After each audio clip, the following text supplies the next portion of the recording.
Hello everybody, it's Jen, Scrapbena Creations. I'm back with another design team project for Not Too Shabby. Today I'm using the stamp set Sweet Surprise, which is a Not Too Shabby stamp.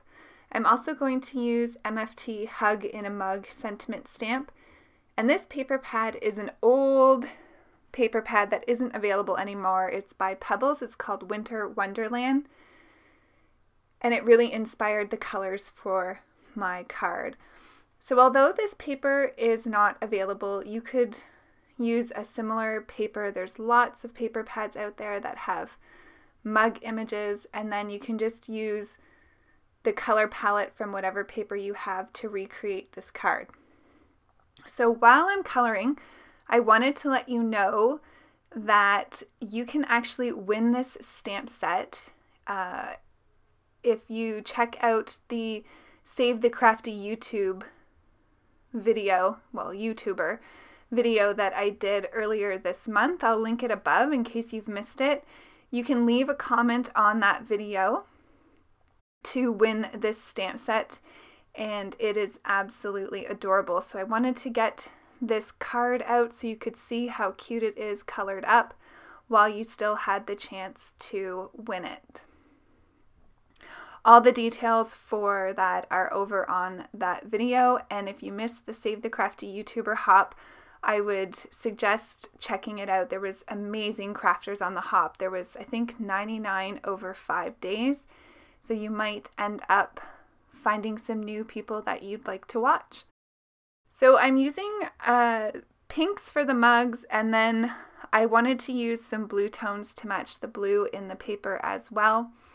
I'm going to color up the whipped cream here using a light gray marker, and then I'm going to use the colorless blender to blend that out. Originally, I had that large portion of the contents seeping out as whipped cream, but you'll see that I do end up changing this as I go forward in coloring the image. For the bunny, I'm using some warm grays. So I started off the darkest parts, the little tips, well, the bottom of his ears and the little fluff of hair on the top of his head and his nose or muzzle, using W5, W3, and W1. And then I decided that I wanted him to be a little bit darker, so I am going to bring in the warm gray 7 and just darken up those areas to give it a little bit more of, I don't know, contrast, I guess is the word I'm looking for, between the lighter part of the bunny. And I just love how he's like peeking over the mug. So I'm bringing in the warm gray 3 and the 1 to do the other parts of the bunny. I'm going to use a little R00 here in the ears. I think that looks really cute. And then for the hot chocolate, I'm using E27 and E25, as well as for the little chocolate pieces. Now, the portion of the mug that I'm coloring, I'm pretty sure is the rim of the mug, but I wanted there to be some hot chocolate in that mug. So I decided to color that with my browns, and you can see here I brought in the E29 just to darken that up. The beautiful thing about making cards is you can color things any way you want. So here's where I decide that I actually want that to be some of the hot chocolate seeping out of the mug.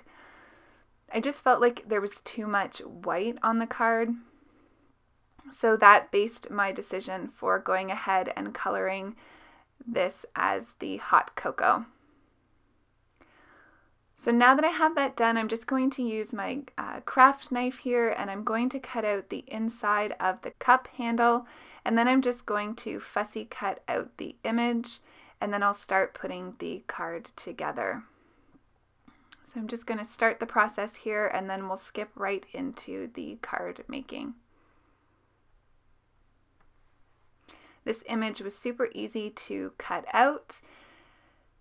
So now I'm going to work on the sentiment. So I'm using the sentiment Mugs and Kisses. This is from the MFT stamp set.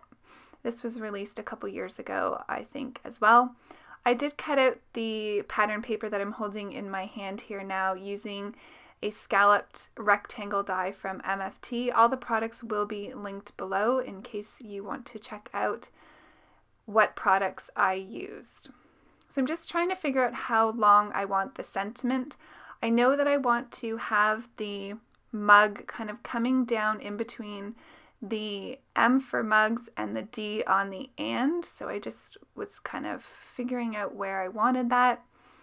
So I think this is my placement. I did cut out a piece of vellum with a stitched oval die here, and I popped my image up on some 3M foam tape. I'm just going to glue that down onto the card base here, and I'm going to add the sentiment now. So I'm just going to use some liquid glue. I'm going to tuck that under the mug a little bit there. I do have to lift up the foam tape a little bit to get it exactly where I wanted it. And here's where I realized I put the card panel on upside down. So I think we all do this, but it's so frustrating when it happens. I decided to keep going. I'll show you how I fix this here in a second. And of course I got my fingers in the Versafine Black Onyx ink, so I just used a white eraser to erase that ink off of where I don't want it. So here I've decided I'm going to bring in my trimmer, and I'm just going to cut that whole front panel of the card off. This saves me trying to rip up any of the paper. And now I'm going to add it to the card base. I'm going to use my ATG adhesive here just to make sure that it's good and secured. Making sure, checking twice that I now have it the right way on the card. And I'm going to stamp a sentiment on the inside of the card. This one says, "I like you more than hot cocoa," with whipped cream on top, which I thought was perfect for this card, seeing there's so much whipped cream. To finish off the bunny, I'm going to add some black gel pen to his eyes, and then I'm going to bring in a white gel pen, and I'm going to add some details here. I decide after I get some of this detailing done that I'm actually going to add some white polka dots to the mug. The cup, the pink cup to the right of the bunny's ear, is actually pink with white polka dots, so this matches it perfectly. And I love my Signo white gel pen. That's what I'm using here, and you can use it for small lines or details, but it's really easy also to make larger types of things like the polka dots on it as well. So to finish off, I'm going to use some Nuvo in White Blizzard. So this is a really sparkly, I'm just adding it underneath the chocolate chips and the bunny and on various pieces of the whipped cream. I'm not covering it whole. And there's the card for today. So I hope you've enjoyed. Don't forget to go check out the Save the Crafty YouTuber video for your chance to win this stamp. Have a great day, everybody. Bye!